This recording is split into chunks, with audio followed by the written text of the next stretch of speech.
안녕하세요. 블록체인 투데이의 찾아가는 인터뷰 코인 여왕 문다연입니다. 국내에서 IT와 블록체인 분야 법 관련해서는 대한민국 탑이시라고 말씀드리고 싶습니다. 법무법인 린의 구태현 변호사님 모셨습니다. 어서 오세요. 안녕하세요. 구태현입니다. 네, 간략한 소개부터 해주실까요? 네, 저는 법무법인 린에서 테크그룹 총괄을 맡고 있습니다. 테크그룹에는 디지털 자산부터 개인정보, 플랫폼, 디지털 헬스케어 등 총 11개의 세부 부문을 가지고 있고요. 파트너 20여 명과 소속 변호사 등 총 35명의 대규모 그룹입니다. 네, 제가 처음에 말씀드렸던 것처럼 한국을 대표하는 IT와 블록체인 법 전문가님이십니다. 제가 정말 이력을 보면서 이걸 다 나열할 수가 없는 정도였는데요. 어떻게 해서 이 IT 분야 그리고 블록체인 분야에 몰두를 하고 계셨는지 그 계기가 좀 궁금하더라고요. 네, 과찬의 말씀이고요. 저는 인터넷 초기인 90년대 초에 이미 인터넷을 이용하게 되었는데요. 그때 이거는 민주주의의 수단이다라는 생각이 들었어요. 전 대학에서 법학을 할 때 바로 우리나라 민주헌법을 가지고 있잖아요. 그래서 오랜 이제 관치 또는 왕정의 역사에서 드디어 민주주의 국가로 이행하게 되었는데 민주주의가 아직도 완성이 되어 있지 않지 않습니까? 근데 이제 인터넷이 바로 사람과 사람을 연결하는 소위 P2P가 네. 기본 본질이잖아요. 피어 투 피어. 그래서 이걸 보고 이게 바로 민주주의의 수단이라는 생각으로 접근을 하게 되었고요. 그래서 인터넷 산업의 발전이 바로 우리 민주주의 발전의 역사와 같습니다. 근데 이제 아시다시피 2010년대 초반에 다시 블록체인을 만나게 됐는데 바로 또 블록체인이 피어 투 피어 정신을 이념으로 하고 있고 인터넷 위에 이제 가치의 인터넷이라고 하지 않습니까?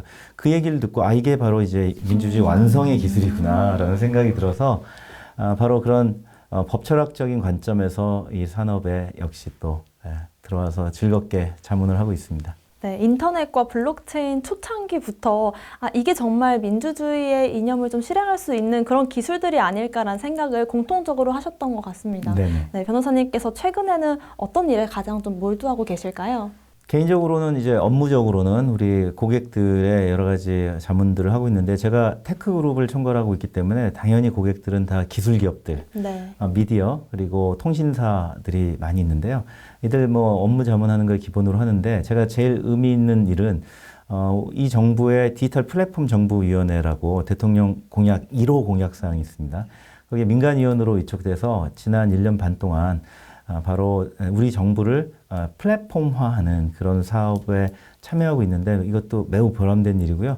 아직은 이제 국민 여러분들이 체감을 못하고 계시지만 조만간 실감 나시게 될 텐데 특히 뭐 인감을 디지털 인감으로 바꾼다는 건 최근에 발표가 되어서 네. 이제 인감 증명대로 동사무소에 가는 일이 없어질 정도로 그런 좀 굵직굵직한 일들을 해내고 있습니다. 또 하나는 이제 부산 디지털 자산 거래소에 발족에 기여를 했는데 작년 1년 동안 설립 추진위원으로 부산 디지털 자산 거래소를 성공적으로 발족시키는데 좀 참여를 했고요. 제가 이제 기여한 것은 그 전에 부산 디지털 자산 거래소는 가상 자산을 거래하려고 했어요. 네. 아시다시피 우리 금융위원회가 추가 거래소 인가를 내줄 가능성은 거의 없습니다. 그래서 요즘 한참 유명해진 단어인 리얼 월드 에셋, 실물 자산을 토큰화해서 거래를 하게 하자라는 방향성을 제가 제안해서 그것이 받아들여져서 실제 부산 디지털 자산 거래소는 1단계 사업으로 실물 자산들을 토큰화할 건데요. 주요한 게 부산항에서 오가는 원자재들, 네. 그다음에 지식자산권 등등이며 귀금속 같은 것들을 이제 실물 자산을 토큰화하게 됩니다. 만약에 부산항에 입항하게 될 2달 후에 지금 바다 위를 건너오고 있는 알루미늄 10만 톤에 내가 10,000원을 가지고 투자할 수 있다면 너무 좋지 않겠어요? 우와, 네. 왜냐하면 지금 배가 오고 있기 때문에 아직은 가격이 낮은데 도착하게 되면 가격이 높아집니다. 근데 수입업자 같은 경우는 2달 전에 미리 자산을 유동할 수가 있는 거잖아요. 네. 서로 윈윈하는 거죠. 수입업자는 현금을 미리 확보하고 약간의 마진을 보고 그 다음에 투자자들은 소액으로 그런 귀금속, 고철 아주 그 고가의 물동량에 투자를 해서 일정한 기간 후에는 투자 수익을 얻고 하는 것이 이제 가능해집니다.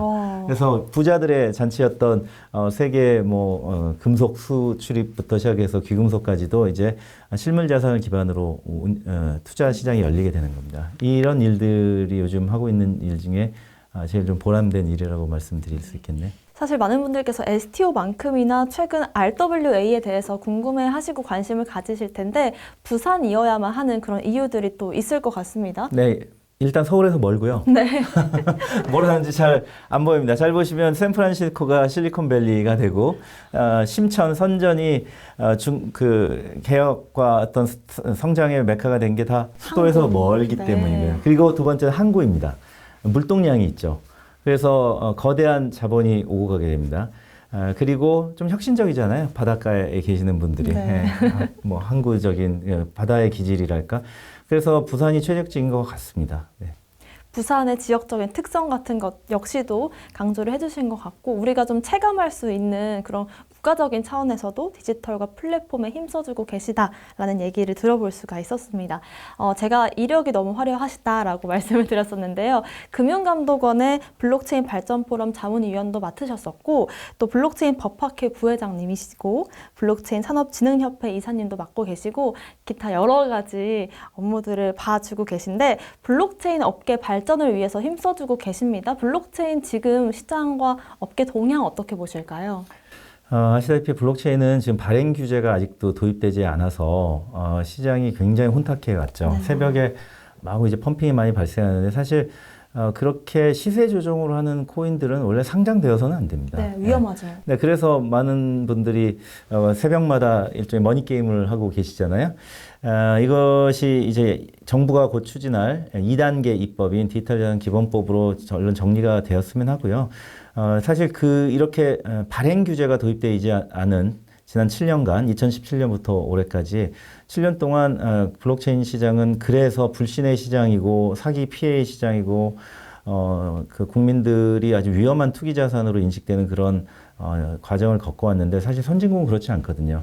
미국은 증권 규제로 제도권 안으로 포용하려는 것을 아예 시장 초기부터 정부 당국 규제를 잡아줬었고요.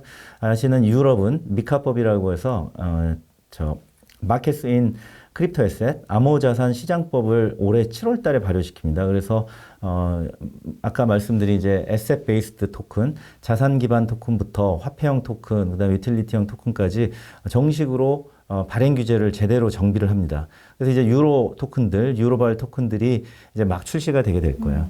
이렇게 이제 세상은 변화가고 있고, 아시지만 최근에 비자가 전 세계 네. 110 몇 개 나라에서 ATM 기계에서 현지 법화를 꺼낼 수 있게 하는 서비스를 출시했는데 네.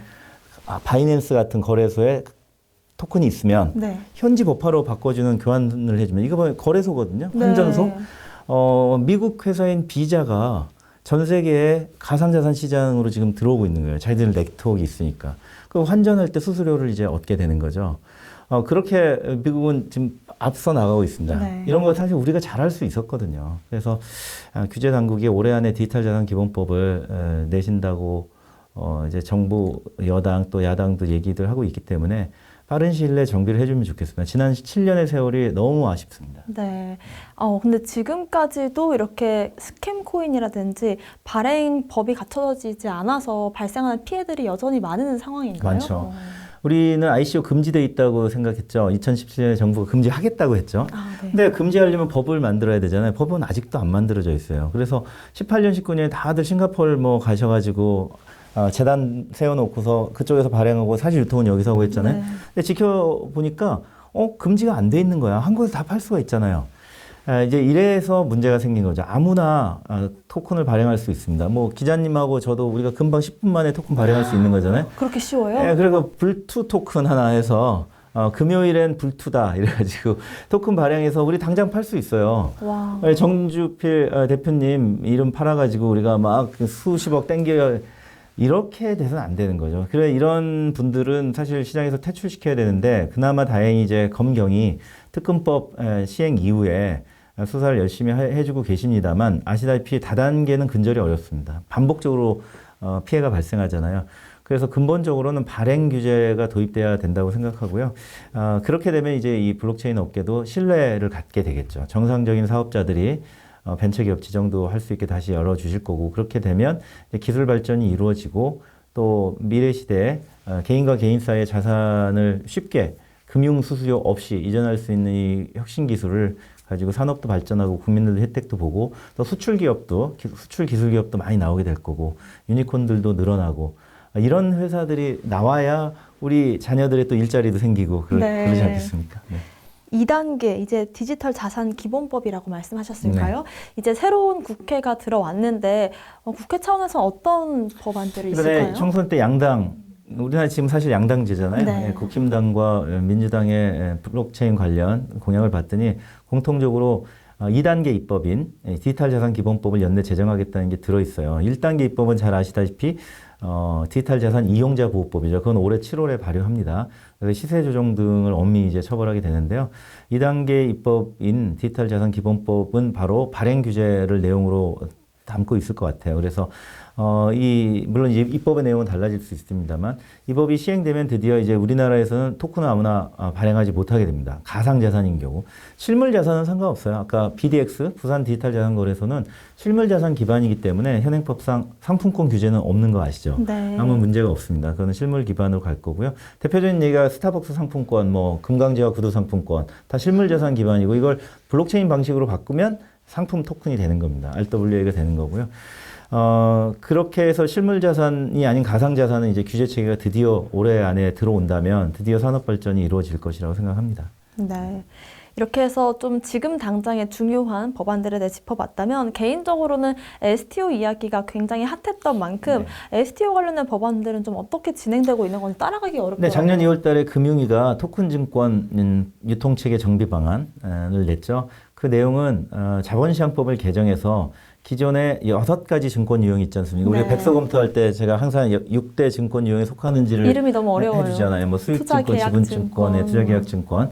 그런 증권들의 유형을 그대로 가져가면서 발행 방식을 증권 방식에서 토큰 방식으로 바꿔주겠다는 겁니다. 즉 방식을 하나 추가하는 건데요. 분산 원장 방식을 추가해서 증권의 발행 유형을 선택할 수 있다는 겁니다. 지금도 여전히 전자증권으로만 발행하는 거 아니거든요. 종이증권 여전히 발행할 수 있어요. 통일주권으로 바뀌면 인수해가지고 갖다 맡기잖아요. 네. 근데 전자증권으로 바꿀 수 있어요. 예결원에 등록해서. 그런데 거기에 한 가지 방식을 추가해서 종이증권, 전자증권 외에 토큰증권이라는 것을 발행 방식으로 추가해 주겠다는 겁니다. 그래서 자본시장법 개정이 필수적인데요.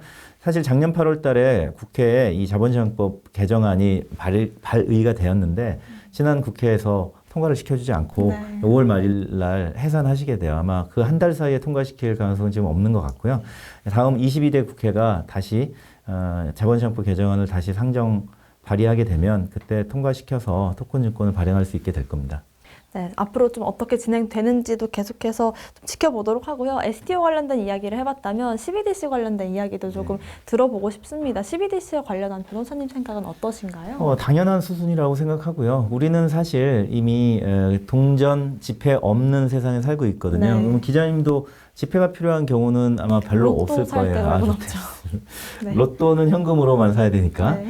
네, 그리고 저는 이제 발레 파킹을 맡기거나 할 때 소액의 1,000원짜리가 좀 필요해서 그걸 차에 비상금으로 넣고 다니는 외에는 그냥 휴대폰 하나만 들고 다니면 뭐 편리한 삼성페이, 애플페이로 다 해결이 되고 있지 않습니까? 이미 현금 없는 세상이 되었는데 이제 그 기초통화는 여전히 법정화폐인 거죠. 이 법정화폐는 은행과 은행 사이에서는 실제 현금으로 오고 가요. 조폐청에서 현금 지폐를 찍어가지고 한국은행에 갖다 주면 한국은행이 은행들에게 그것을 분배하나요? 보내주죠. 그래서 우리가 신권을 은행에만 받을 수 있는 거잖아요. 은행 창 금고에는 일정한 현금들이 다 있죠. 지폐와 동전이 다 있는 건데요. 이것을 이제 찍지 않고 전자화폐로 바꾸는 게 이제 CBDC인 건데 당연한 것 아닌가 싶습니다. 우리가 실제 리테일, 우리 소비 생활에서는 지폐를 앞으로 이제 거의 안 쓰게 되고 아예 사라질 텐데 은행 금고에는 법정 화폐가 지폐나 동전 형태로 있는다는 것은 너무나 비효율인 거죠. 쓰지도 않을 걸 뭐하러 그렇게 찍어서 세금 낭비를 해야 하냐는 거죠. 또 국제 간 거래에 있어서도 이런 법정 화폐가 지폐 형태로 있을 필요는 없는 거거든요. 그래서 지금 IMF가 CBDC를 발행하는 금융혁신위원회를 만들어가지고 우리 이창용 한국은행 총재 거의 위원장이세요. 진심으로 IMF가 CBDC를 발행을 밀고 있고 우리가 그 위원장국입니다. 그래서 IMF와 MOU 하에 우리나라 금감원이 작년에 그 프루브 오브 컨셉트를 한다고 시범 사업도 발주로 해서 네. CBDC를 지금 시범 개발도 하고 있는 걸로 알고 있어서 아마도 몇 년 안에 이제 CBDC가 나오게 될 텐데, 물론 소비자들이 자기의 지갑에 디지털 화폐를 직접 넣을 수도 있지만 우리는 이미 신용통화 기반으로 살고 있거든요. 신용카드가 대표적이고요. 또는 각종 간편 페이류 있지 않습니까? 카카오페이, 네이버페이 등등. 또는 한국 스마트카드 같은 거, 교통카드 이런 것도 전부 신용통화인데요. 이런 신용통화를 쓰기 때문에 우리가 CBDC를 실제로 뭐 지폐에 넣어놓고 지갑에 넣어놓고 있을 필요는 별로 없을 것 같고, 은행 간 결제, 국제 지급 거래 이런 것에서 CBDC가 활용될 것 같습니다. 당연한 수순이기 때문에 어떻게 잘 갖춰 나갈 것인지가 좀 중요한 시점이 아닌가라는 생각이 드네요. 네, 이런 기술 개발에는 우리가 뒤처지면 안 되는데, 다행히 말씀드린 대로 IMF가 CBDC를 글로벌리 도입하려고 하고 있고요. IMF는 사실 미국의 입장이잖아요. 미국이 이제 디지털 달러를 준비하고 있는 것으로 보입니다. 그래서 종이 달러가 언제 이제 폐지될지 그것도 기대되는 포인트인데요. 우리가 이 기술 경쟁에서 앞서 나가고 있다는 것은 굉장히 고무적인 일이라고 말씀드릴 수 있겠습니다. 괜히 좀 자부심이 드는 네. 그런 블록체인 말씀이신 것 규제만 같습니다. 잘 빨리 정비해 주시면 좋겠어요. 네, 토큰 규제. 네. 방금도 이제 업계에 바라는 점들을 말씀을 많이 해주셨고, 앞으로 우리가 나아가야 될 방향들을 제시를 많이 해주셨는데, 변호사님께서 정말 이것만큼은 내가 업계에 바라는 점이다라는 게 있을까요? 네, 업계가 스스로 자정하지 못하면, 자율 규제를 하지 못하면 규제가 들어옵니다. 지금 블록체인 산업이 바로 그런 난맥상을 겪고 있는데요. 사실 이 문제 출발은 정부가 발행 규제를 약속과 달리 하지 않은 것에서 비롯되긴 했는데, 어쨌든 우리가 지난 7년 동안 불꽃놀이를 많이 했죠. 네. 그래서 토큰 재벌이 나온다고 할 정도로 불꽃놀이를 많이 했는데, 그때 아까 말씀드린 이제 사자들이 많이 들어와가지고 이 판을 다 흐려놓고 해서, 제가 또 많이 봤지만 정상적인 블록체인 관련 기업을 하시는 분들은 투자도 못 받고, 오히려요? 코인 한다고 하면은 막 오해하고 사기꾼 취급받고 막 이랬던 게 맞아요. 현실이에요. 이게 바로 바람직한 규제의 필요성을 말해주는 건데, 뭐 아까 말씀드린 대로 이제 올해 안에 디지털 자산 기본법이 뭐 제정된다고 하니까 앞으로 초기에 정말 이런 나쁜 유혹에 빠지지 마시고 건전하게 사업을 해야 됩니다. 인터넷 산업 초기 90년대 후반에 네이버 다음이 정말 인터넷 산업의 기틀을 잡고 우리나라를 구글, 애플, 페이스북 등 외국 플랫폼의 지배로부터 지난 25년 동안 우리를 구해준 거잖아요. 네, 맞아요. 이런 건전한 기업들이 없이 그 당시에 테헤란로에 있었던 온통 그냥 투자 사기를 했던 그런 바로 닷컴 버블 기업들만 있었다면 우리나라 인터넷은 불신의 지옥이 되었겠죠. 마찬가지입니다. 이제 가치의 인터넷이라고 하는 이 블록체인 산업에서 기업인들이 좀 더 솔선수범하고 바람직하고 정말 유익한 모델을 많이 개발해 주시는 것이 바로 바라는 점입니다. 네, 이 업계 인식 개선을 위해서도 피해를 줄이기 위해서도 좀 열심히 일하시는 기업들을 위해서까지도 이 발행 규제가 정말 꼭 필요하고 중요하다라는 점들을 계속해서 강조해주고 계신 것 같습니다. 변호사님의 최종 목표는 어느 지점인지 또 궁금한데요.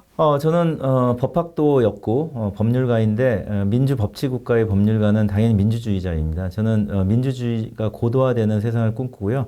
이 플랫폼의 발전은 바로 정부의 역할을 많이 대신하고 있거든요. 그리고 이제 말씀드린 대로 이 블록체인 산업이 바로 토큰 기술을 기반으로 가치를 개인 간에 이전할 수 있는 세상이 기술인데, 이게 이제 메타버스와 결합되는 우리 소위 웹3 생태계. 네. 그다음에 이제 전 세계 어떤 사람에게도 서비스와 용역 물품을 판매하고 금융회사의 도움 없이 결제를 받을 수가 있는 거잖아요. 뭐 안타깝지만 금융은 또 금융 나름의 뭐 가치가 있을 것이고 한데, 지금처럼 우리가 금융회사를 통해야지만 해외 수출 대금을 국내까지 넘겨받는 이런 금융수수료를 떼가면서 이런 일은 없어지겠죠. 그래서 이것은 결국 자치국가로에 가는 길에 있는 겁니다. 우리가 지방 분권과 자치에 아직은 많이 익숙하지 않은데요. 시민사회는 원래 자치 국가인 것이거든요. 그래서 정부의 역할은 이제 좀 더 줄어들 것이고, 블록체인이라는 뛰어난 기술 그리고 시민 간의 합의를 통해서 자치국가로 완성되어 가는 길, 그 길에서 제가 많은 기여를 하고 싶습니다. 그것이 제가 앞으로 바라는 점입니다. 네. 네, 이 자치와 민주라는 가치를 꼭 실현하고 싶다, 블록체인을 통해서라는 이런 목표를 밝혀주셨고요. 영상 보고 계시는 분들께 마지막 한마디 남겨주실까요? 네, 블록체인 투데이 많이 사랑해 주시고요. 좋은 글을 꿋꿋이 이 어려운 산업 환경에서도 많이 내주고 계신데 저한테도 기고 압박을 많이 주고 계시거든요. 그렇게 해서 나오는 이 소중한 옥고들을 꼭 꼼꼼히 한자 한자 잘 읽어주시고 좋아요도 많이 눌러주시고 널리 널리 퍼날라 주시고 그렇게 해주시기 바랍니다. 감사합니다. 네, 오늘 말씀 고맙습니다. 네.